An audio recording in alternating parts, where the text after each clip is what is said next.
President of the United States, I would have vetoed the National Defense Authorization Act. Unionize U.S. citizens without being charged.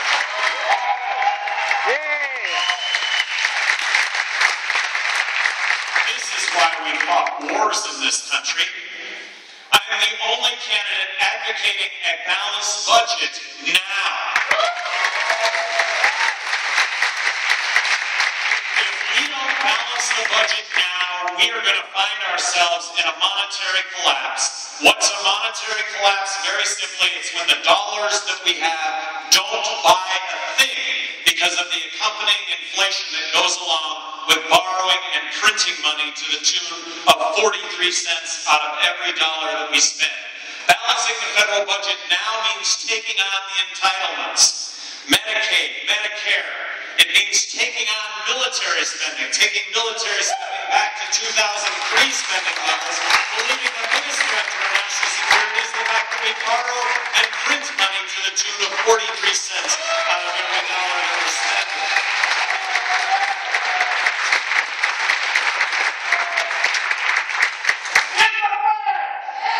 I am the only candidate that would abolish the Federal Reserve and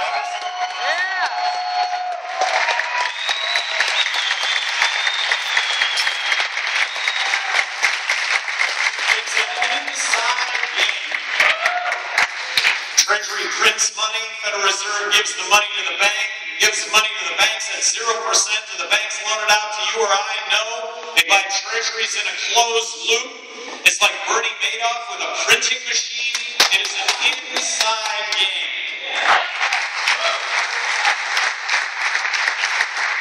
Audit of the Federal Reserve shining light on this inside game. Look, we're all taking it on the chin. We're all taking it on the chin in the name of what?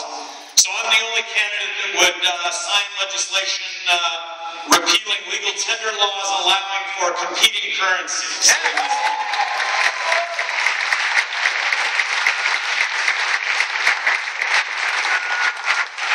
So a word about my opponents. Mitt Romney. I guess he's supposed to be a smart guy, but he says a couple of things. One thing he says is that it's a no-brainer to build a fence across the border. You are looking at someone here who has not one molecule of brain based on that statement. That would be a ridiculous thing to do, would be to build a fence across the border. Mitt Romney says that we should balance the federal budget, but that we should hold Medicare intact and that we should increase our spending for defense. We all finished the second grade, and there was a mathematics competency that went along with graduating from the second grade. It doesn't add up, and this is what we're supposed to believe in. We're having a debate in this country right now over who's going to spend more money, the Democrats or the Republicans, on Medicare when we have to cut Medicare spending. We have to. And yet the discussion is who's going to spend more money. The alternative is no health care for those over 65. The alternative, Medicaid, is no health care for those that are poor. Barack Obama, I have to tell you, when it comes to his violin and the words that come out of his violin, it is music. Everything that he says, I think, is terrific. When he ran for election, when he talked about gay issues, I thought, we're going to move ahead in this area. When he talked about our military interventions and ending this state of constant war, I really believed him. And when he talked about the drug war, and when he made the explicit promise to not raid medical marijuana facilities with federal government money in states where legislatures or citizens voted to implement these programs, and right now flying in the face of that by raiding medical marijuana facilities in Colorado and California, nothing matches up with the words. The words are terrific. The words are terrific, but the reality behind them are absolutely non-existent. I don't think we could be at more of a crossroads in this country right now. The notion of wasted vote. What is a more wasted vote than voting for somebody that you don't believe in?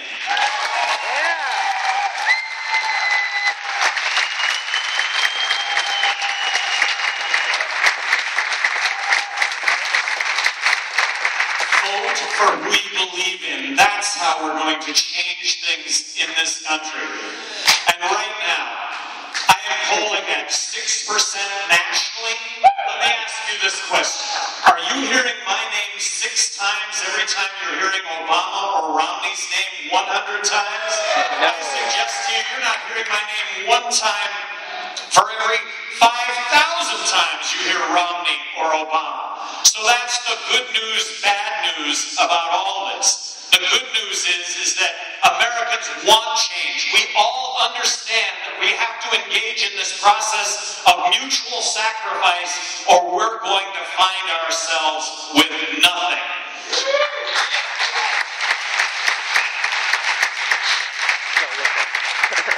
I want to thank all of you for being here today. We are doing a 40 college and university tour. I'm doing 20. Judge Jim Gray is doing 20. So from here, I'm headed to San Francisco this evening. I want to apologize in advance for heading back out to the airport, but we have a great group of speakers that follow me. And lastly, let me just pose this question to you. What if everybody here and more wastes their vote on Gary Johnson? I will be the next president of the United States, and I pledge to you that we will make a difference in this country, that we will take on the issues that face this country, and do it in a way that we all mutually sacrifice to achieve that. Yeah!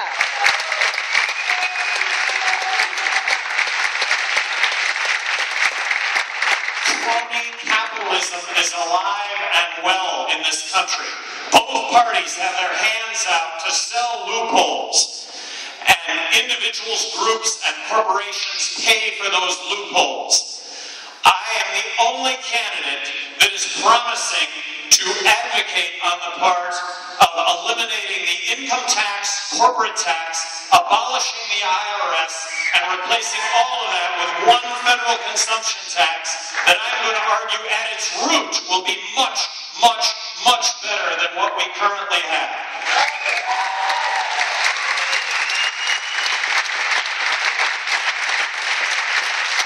I think it's the answer when it comes to American exports, that we're going to bleed all existing non-transparent tax out of all goods and services. It's the answer to making our goods and services 23% more competitive when it comes to export. It's the answer when it comes to China.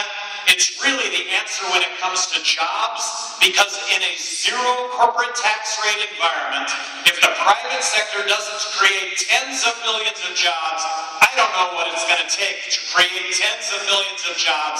And this is kicking crony capitalism in the rear end, because there'll be no more tax deductions, issuing pink slips. Adopt the fair tax. We're talking about pink slips to half of Washington lobbyists, because that's why they're there.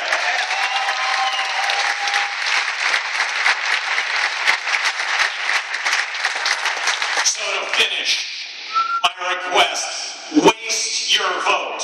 Waste your vote. Vote for me as President of the United States, and I will be President of the United States, and I guarantee you I will wake up every single morning and doggedly pursue everything it is here that I am talking about. Thank you very, very much.